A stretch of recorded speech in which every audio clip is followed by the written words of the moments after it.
When caring for patients who have suffered a stroke, especially when their medication route changes from parenteral to oral, it's crucial for nurses to assess specific cranial nerves before administering oral medications. The glossopharyngeal IX and vagus X nerves play a central role in controlling swallowing and the gag reflex. Assessing these nerves helps prevent aspiration, a serious complication. The facial nerve, VII, is responsible for facial movements and taste, while the trigeminal V nerve manages facial sensation and chewing. The hypoglossal XII nerve controls tongue movements. By understanding the function of each cranial nerve, nurses can ensure safe medication administration and reduce the risk of complications.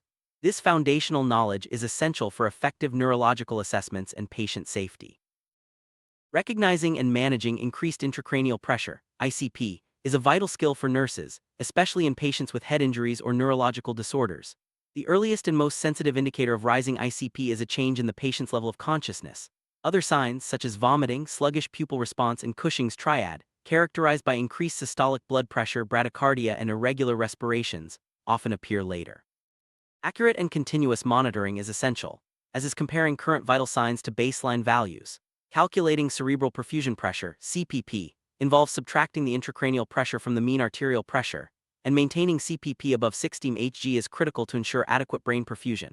Interventions include positioning the patient with the head elevated, avoiding hypotonic IV fluids, and administering medications like mannitol to reduce ICP.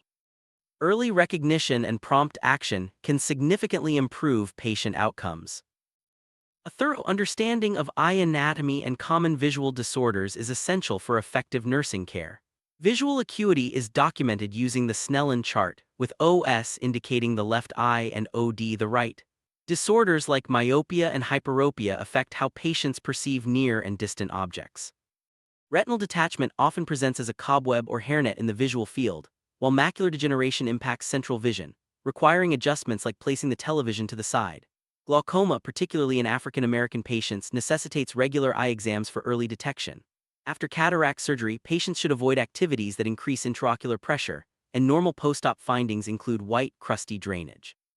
Nurses must also be familiar with medications such as miotics, which constrict the pupil, and the importance of avoiding sunlight exposure when using photosensitizing drugs like verteporfin.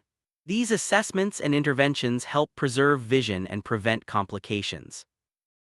Assessing the auditory system involves understanding both age-related changes and common disorders. Older adults may experience tinnitus, collapsed ear canals, and increased sensitivity to loud sounds.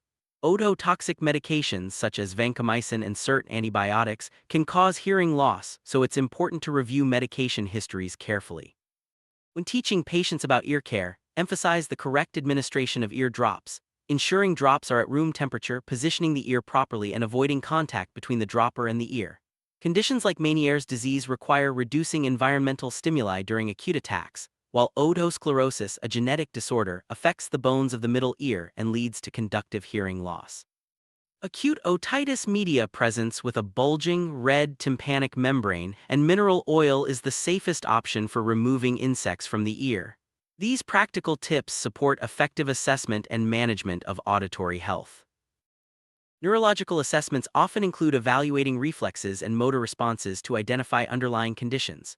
The Babinski reflex, for example, is present when the great toe dorsiflexes and the other toes fan out, normal in infants but abnormal in adults, indicating possible neurological damage.